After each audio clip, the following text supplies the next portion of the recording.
Totoo ba talagang makapag-change ka ng reality? Hindi ba siya magic, yung coincidence lang, tapos divine timing, yung ganyan. Alam nyo guys, sa totoo lang,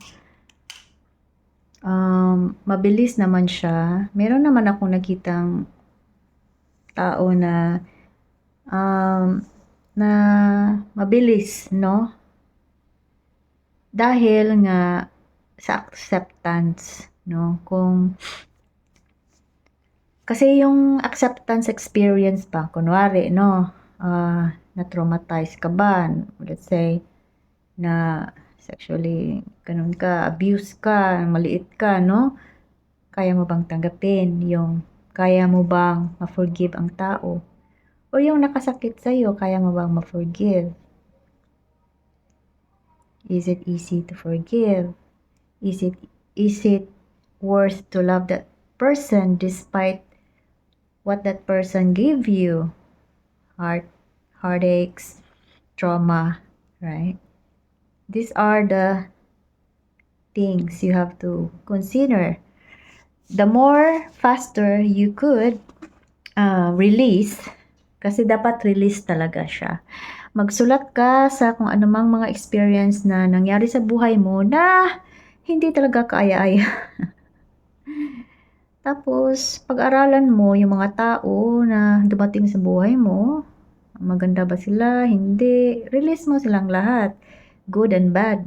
Kasi dapat talaga, this is the game of erasure. The more faster you can delete all your old programming, the better. Kaya, di ba, maririnig mo naman, programming. And you start it from small. Actually, hindi naman siya lifetime. I don't really believe in, for me, it's, kasi, what you, with my understanding right now, kasi you live by the present moment. Okay?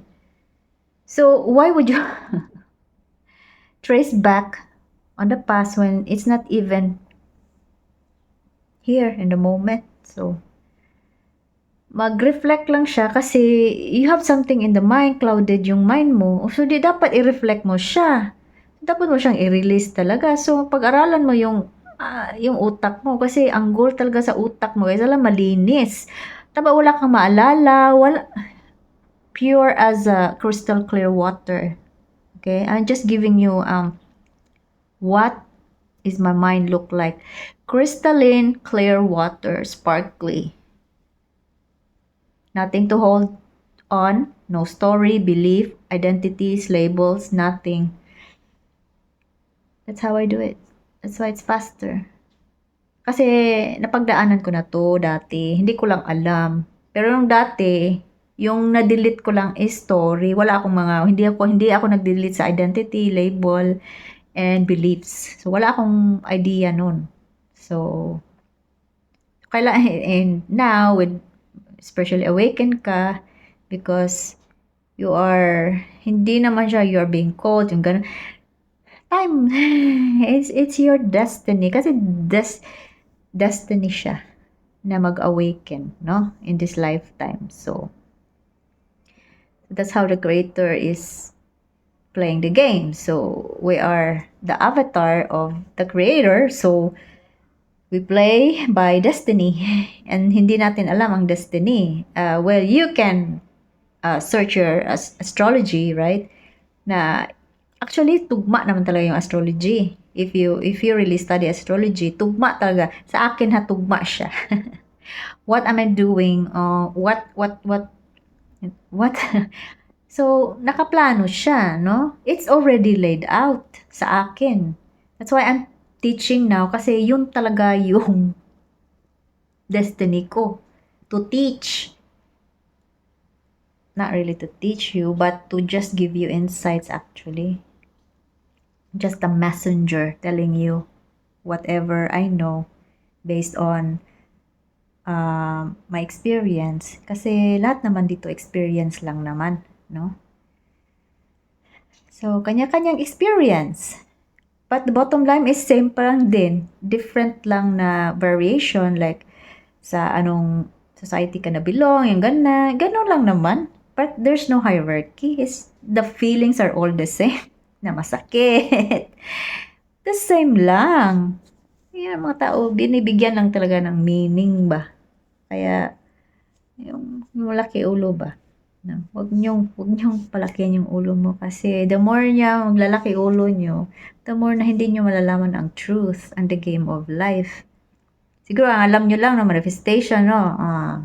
Yeah, 'di ba? Mag-assume ka tapos law of assumption, no? Of law attraction, 'di ba? Law of one. Daming loss. Hindi talaga ako wala. Good thing I didn't really follow all this crap.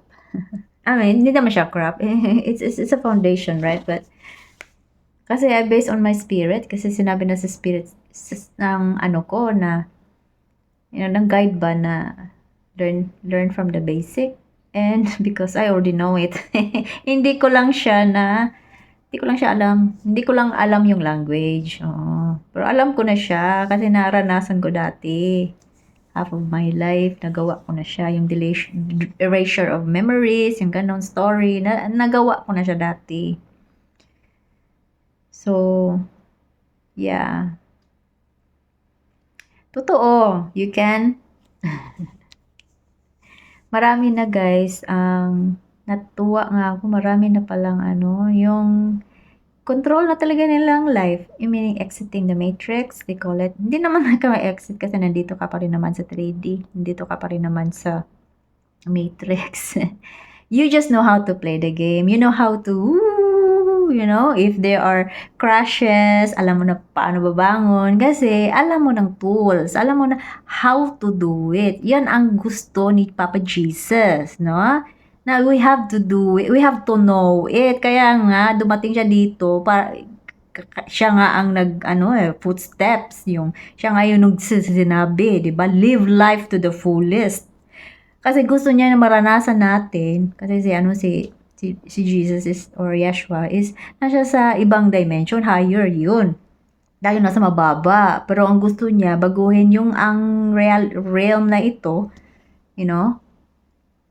na magaan sa tao. Kapag nandito sila, ma-experience nila kung ano ang sarap ng buhay. Kung mabuhay ka, kung paano ka nga, hindi ka limited. No? Yun lang. Sinabi niya ni Jesus, 'di ba, na you can do better than me. Sinabi nga niya, 'di ba? Kayo mga diyan, hindi kayo palagi kayo nagbabasa ng Biblia pero hindi niyo naman talaga tinutudo talaga meaning. Hindi kayo nag-asa sa sarili niyo based on this is what I know, no? Pero hindi niyo siya na-digest. Very rare. Pero nag-study ako ng theology nung college 1 and 2 kasi walang choice. Part of the curriculum. So may theology 1 and 2 ako dati, no? Yung mga classmate ko puro mga nun and going to be, ordained as priest. And, nun. Ganun.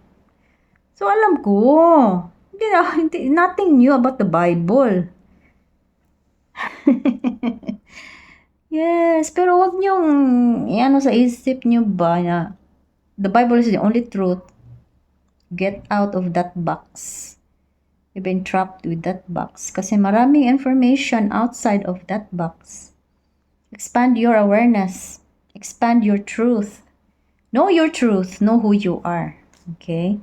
So yes, you can change your reality, but you have to let go of everything. To let go of everything, if you want to know more, just ask me question. Kapoy na og explains, guys. Balik-balik na lang ako ba? Pero marami, konti pa lang talaga ang taong nag-exit dito. Gusto na ng creator natin na marami nang mag-exit. Kaya yung kagaya ko na alam na paano, dito kami trying. Pero wala naman maniwala kasi gusto nila proof. We don't have to prove anything. Kasi in fact, if I were to choose, I don't want to say anything. Pero kailangan mission, part of the destiny. Nasa kasulatan. Part na siya sa, kasi pag you sway away from your destiny, si universe, grabe yan. Ibabalik ka yan sa'yo, o, di ba?